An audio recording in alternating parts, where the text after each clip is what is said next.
I got asked to do this um, not too long ago, so this is fairly quick and dirty, but hopefully interesting and engaging. And if not, you can always go to the other, see what Andreas is doing.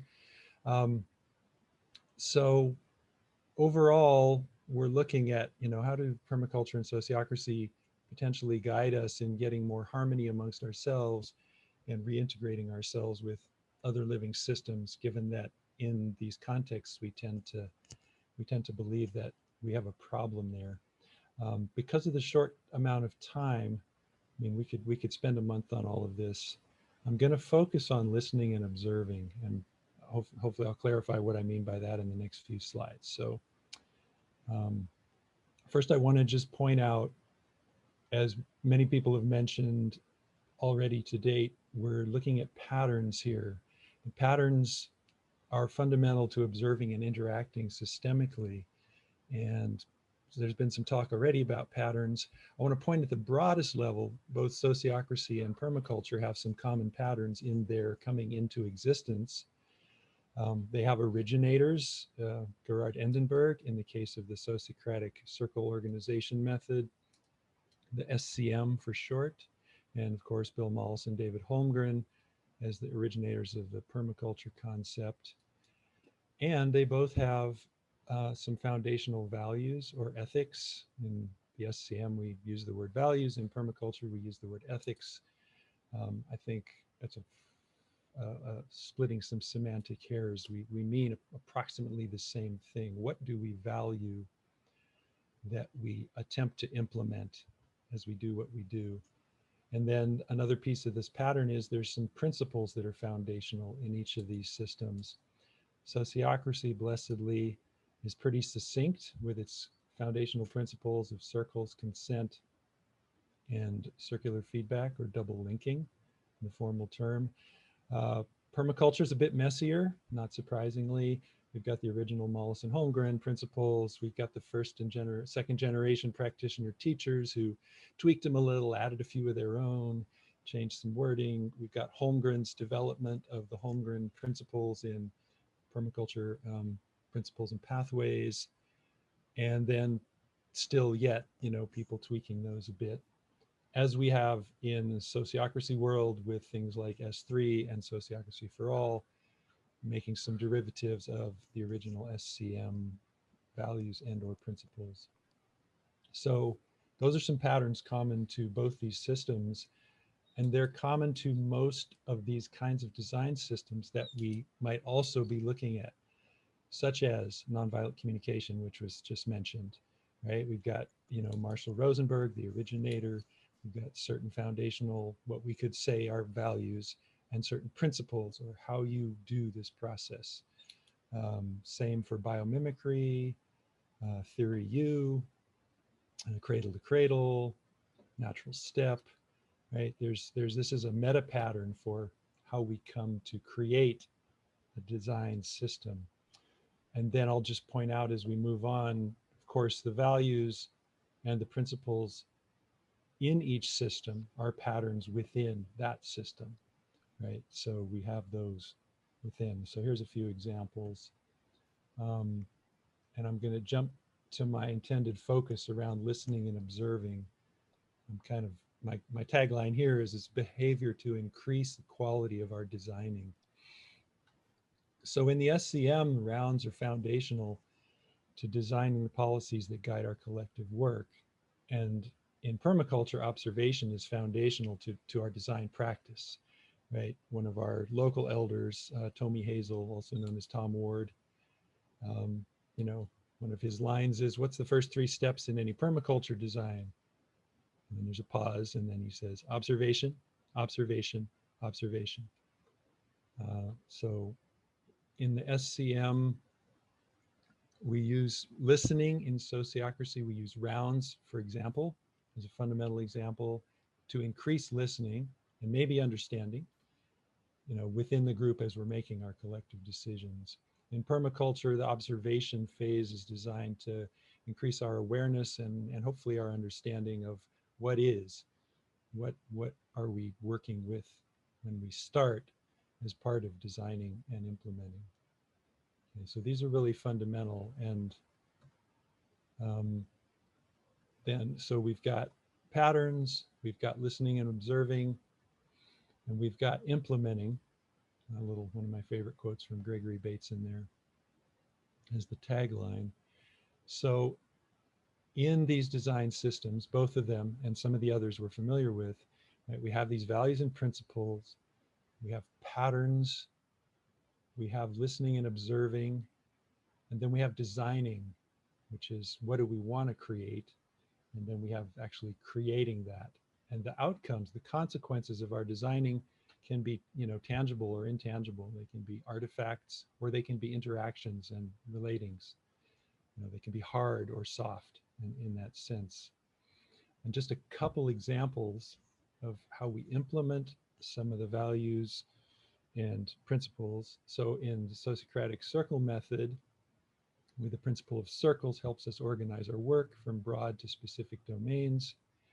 And we use various techniques or methods to generate and maintain equivalence and also transparency when we're making our policies collectively, right? So we have rounds, which encourage transparency and equivalence. We have whatever standards we set for transparency of information, access to documents. We have the linking of circles in circular feedback that helps maintain equivalence throughout the organization, so that, you know, between circles, there's some equivalence through that power of consent, both directions between circles. Um, so in permaculture, some aspects of implementing, of course, the observation to learn from living systems. It's actually a first step in whatever we're going to implement. And then we have, I just threw out a few, you know, common patterns or tools that we use, such as accelerating succession and designing from patterns to details, as a couple of examples. So this sounds great, right? We've got these amazing systems to organize ourselves effectively and harmoniously, and to learn from natural systems, and, you know, implement, do what we do based on understanding how they work and how not to mess them up. So what could possibly go wrong, right? And so this is panel one of a cartoon. Some of you might be old enough to remember this, and we'll see the second panel later on. And for those, if you're having any trouble seeing this on your screen, it's from Pogo, a strip from long ago, a very thoughtful cartoon. Character named Porcupine is walking with Pogo through they live in the swamp, the Okefenokee swamp. Porcupine says, "Ah, Pogo, the beauty of the forest primeval gets me in the heart." And Pogo's saying, "It gets me in the feet, Porcupine." So what's that about? Okay, so this is where we're gonna let you folks have some conversations here. So here's the brief assignment, and then I'll quit the share and quickly put you in groups. You've all got some engagement with permaculture and or sociocracy. Do you have any experiences where they didn't work the way you wanted or expected? In the breakout room, just pick one such experience, share it with your partner, and focus on why. Why did it happen the way it happened? Not so much the whole story, but, you know, what happened that made it not the way you wanted or expected. You can organize your sharing time however you choose. I'm asking you here to be aware of the choices you make and how you share, and how those affect your conversation. Notice what you're thinking and feeling while you're having this conversation. Okay, so let me go back to screen share for a moment, and I will explain what will happen and what won't based on our time. So let me get us back to where we were. Okay, so we did that full group share. So there's that first panel again, and this was Pogo's succinct observation. Yep, son, we have met the enemy, and he is us. So we as humans are often our biggest challenge. And if, for those that can't see the detail of the cartoon, what they were walking across when Pogo said, "It gets me in the feet, Porcupine," is all the trash and rubbish and garbage that people have been dumping in the swamp. So that's a part of where we're at and what is, and you know who we are as humans, is that we do this thing. So um, briefly back to listening and observing. Just a few points I want to throw out for your consideration. These are opportunities to be present with what is, and that can go a lot of different directions. It's not always wonderful, but we can be present with that and be amazed, be awed, be entranced by the natural world around us, by our fellow human beings. We can also see and experience things that aren't joyous, and but it's also an opportunity to acknowledge that, to accept that, and to grieve if that's what is indicated or called for. And I want to point out, as Stephen Jenkinson says, that grief is not something you do and you're done with it. Grief is part of life skills. Just let me throw that in there in case it's helpful. So, as Byron Katie puts it, when we argue with what is, we get suffering, but only always. So it's an opportunity to be present with what is, and then go from there rather than arguing with what is. A few quick points about lack of listening and observing. Of course, in permaculture design, if we don't observe well enough, our designs are going to be off the mark. We may create more problems than we think we're solving, and so on. But I want to focus on the human systems here. One thing that results is isolation from self, from others, if we're not even listening to ourselves internally. And so we get isolated. For us as social animals, that increases fear, which, you know, includes neuroses, addictions, other physical, emotional, and mental stressors. And in terms of governance and how we do what we do in the world and who decides that, fear is by far the most contagious of biological emotions. The last 20 years of neuropsychology research shows us that fear propagates and spreads and is caught much more easily and quickly, if you think of it as a disease, like the COVID virus or something, than sadness or joy or happiness or anger even. Fear is the strongest, most contagious. And so fear is the most useful for someone who wants to manipulate our behavior. And of course, we can see that it's just in our faces all around the world in political systems right now. So listening and observing are also fundamental to keep us more connected, to keep us less fearful, not fearful, and bring us out of fear. We were going to do another breakout session because we lost 15 minutes getting this started. We're not going to have time to do that, unfortunately, but let me just tell you what it was going to be in case you find something like this useful to think about. I was going to have you do another conversation of which do you prefer to listen to or observe, human or non-human systems? Might be both, but this is the question. And the rest of the instructions are basically the same. Share your thoughts with a partner and focus on why you prefer to listen or observe humans or non-human systems. And then we would do a quick group share as we did with the last one. Same basic. But in this group share, so this is something for those of you who run courses and workshops and so on. My group share question to you would be this: reflect on those conversations compared with your first one, but focus on the nature of the conversation, not the content, not what you talked about, but what was your experience of the conversation? Was it easy? Was it flowing? Was it awkward?